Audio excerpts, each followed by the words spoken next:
gloves. Why is that? It's ready to eat. Ready to eat foods. We need to make sure we wear gloves. We're going to use Granny Smith's today, which is a great apple for this one because it's really nice and tart. There's a really good bite to it too. It's crunchy, it's crackly, it's good. And it's got that beautiful tart that you can't get anywhere else. So I always start by peeling mine because I'm not a big fan of the way that apple skin kind of gets stuck in your teeth. Yeah. So I'm going to peel that off. You can choose to leave it on if you want, but just make sure that if you do an appropriate cut for that, which would be like in the realm of like a brunoise or a small dice. I'm going to shoot for brunoise today for my knife cut for this dish. Because I like the small cuts for this because I like to be like little bits of crunchiness that are hidden away inside of our dish. There's lemons over there. I want you guys to use the lemons to keep these from turning brown as they cook, sit away. I'm going to change knives. Well, that's how you make it fruit salad. You add like lemon and lime to it, and it keeps it from turning brown like a banana. Yep.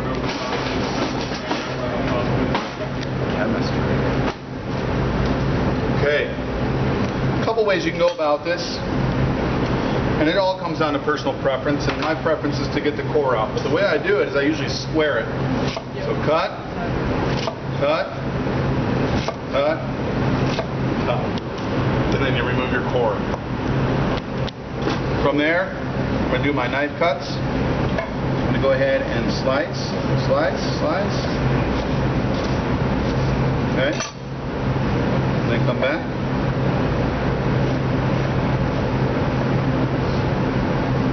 Get some juliennes.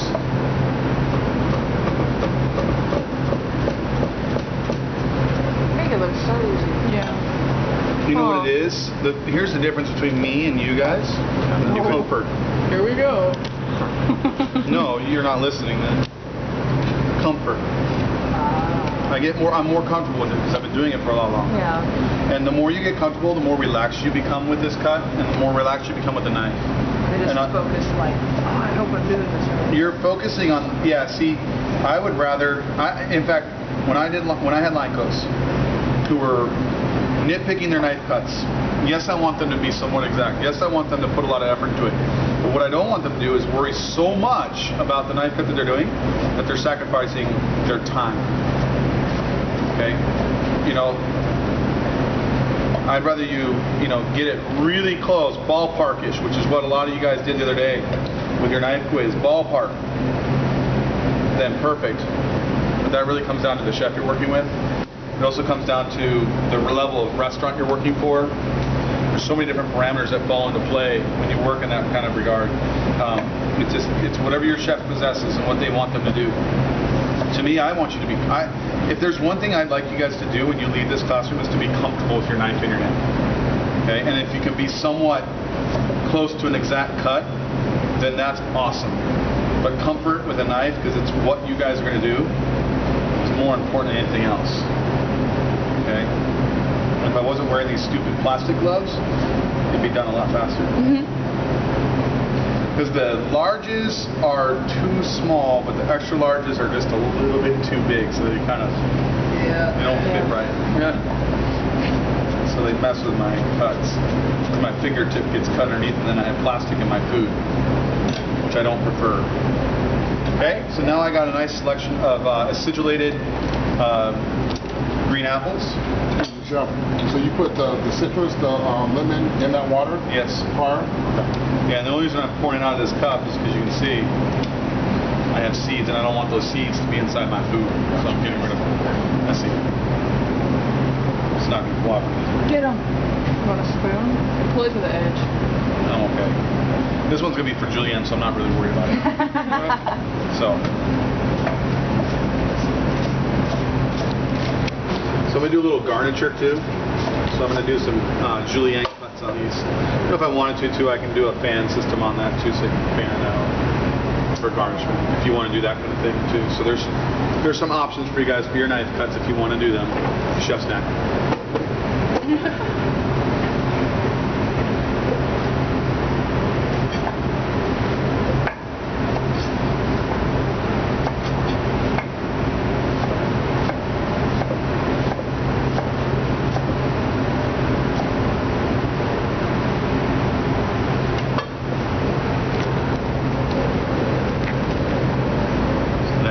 there, and I've already diced up my, or made my celery cut up. So I got my celery, I got my apples.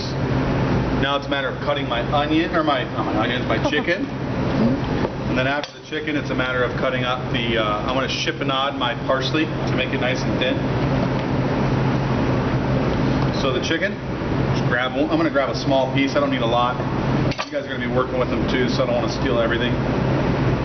And I want to try and get somewhat the same kind of size as to my apples and my celery. So I'm going to go a little bit bigger though, because I want that to be the prominent piece of the puzzle. Don't you agree? Yeah. Yes, Chef. Okay, so I'm going to cut it into planks. I'm going to cut it into my little boards.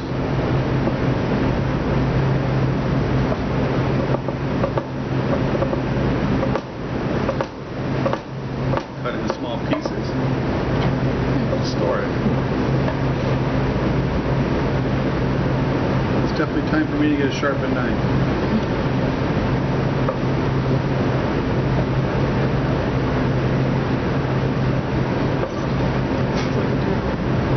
Okay, so I got my chicken, got my apples, and I got my celery.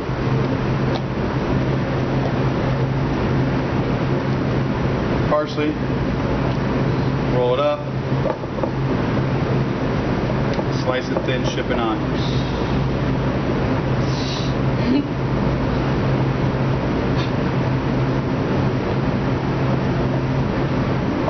And that one, just for now, I'm just going to add with my chicken because it's just going to all go in there anyways. Okay, so most of my mise en place that needs to be done for this dish is done. So let's repeat through what we have. We got the chicken and parsley, we got our apples, we got our celery, we got our apples julienne.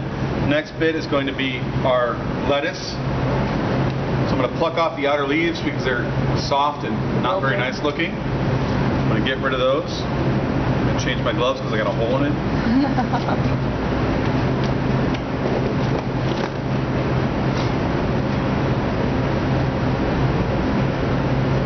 This is actually a salad that I sold at my cafeteria. They begged me for this stuff. They're stupid. So you're very sick of doing them, I assume? Huh? I said you don't like doing them, then I assume. No, I make good money on this. It was a piece of chicken and some celery and apples with mayonnaise. Huh? With mayonnaise. We sold it for like, I think it was like almost 69 cents an ounce. And so, you know, Dish it up and... they would do serve yourself. So it was grab your own. So we'll take a couple leaves of this. What's that? We make good money on it. I'll just leave it at that. So those are ready to go. Okay? Next is we got to finish off the sauce, and that's called a chantilly. It requires mayonnaise and whipping cream. Not whooping cream, whipping cream. Can you repeat the name of that one more time? Chantilly. C-H-A-N-T-I-L-L-Y. Chantilly. Whisk. Then whisk. And aerate. You want it to start to get thick, right? Yeah, so we're going to get this up to a medium peak. Soft peak is really, really soft and rich and creamy. You know. Right? But it's just rich and it can hold a shape kind of, but then it'll start to slowly filter out. Medium peak's going to hold a peak for a little bit longer, then start to slowly mellow out. Stiff peak is like with an egg white too, which is when you leave it, you can flip it upside down, it'll hold. Yeah. Wouldn't this, wouldn't you do this to make like homemade whipped cream? Oh, yes. Okay. So to make this into homemade whipped cream, one of the tricks that I've done, instead of granulated sugar, powdered sugar. Oh. It stays lighter, it mixes better, it hydrates quicker. So then you just whisk it until it's done. Correct. Or I use a blender or a mixer. Yeah, I use my KitchenAid. I'm not. No, my boyfriend's mom, she was like, I whisked it. Okay. Yeah. So we're real close to where we want to be. That was just whipped cream? Yeah. Yes. Heavy whipped cream. So now we're going to work it into this. And that was a half a cup to one. So we're going to do about a quarter cup mixed into this 1 cup of mayonnaise. So add it in and then gently just